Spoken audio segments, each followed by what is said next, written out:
অনেকেই ভাবে ভালো ব্যবহার করলেই মানুষ আপনাকে সম্মান করবে, কিন্তু বাস্তবতা অনেকটা আলাদা।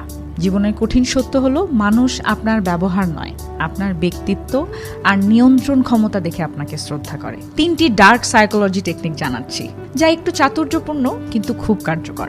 নাম্বার 1, সবসময় সহজলভ্য হবেন না। মানুষ তখনই কাউকে বেশি মূল্য দেয় যখন সে সব সময় হাতের কাছে থাকে না। নিজেকে মাঝে মাঝে এক্সেস থেকে দূরে রাখুন। আপনাকে না পেলে মানুষ তখনই উপলব্ধি করবে আপনি কতটা গুরুত্বপূর্ণ। নাম্বার 2, না বলতে শিখুন। সব অনুরোধ মানা আপনাকে ভালো মানুষ নয়, দুর্বল মানুষ হিসেবে তুলে ধরে। যেখানে প্রয়োজন সেখানে সরাসরি না বলুন, তাতে আপনার চরিত্র হবে দৃঢ় এবং স্পষ্ট। নাম্বার 3, নিজের গুরুত্ব নিজেকেই দেখাতে হয়।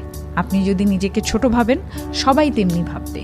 নিজের প্রোফাইল, কথা বলা, ফিজিক্যাল ল্যাঙ্গুয়েজ, এমনকি সোশ্যাল মিডিয়াতেও এমন একটা ভ্যালু দেখান যেন মনে হয় আপনি নিজের মূল্য খুব ভালো মতোই জানেন এবং নিজেকে গুরুত্ব দেন। মনে রাখুন, ভদ্রতা দেখানো ভালো।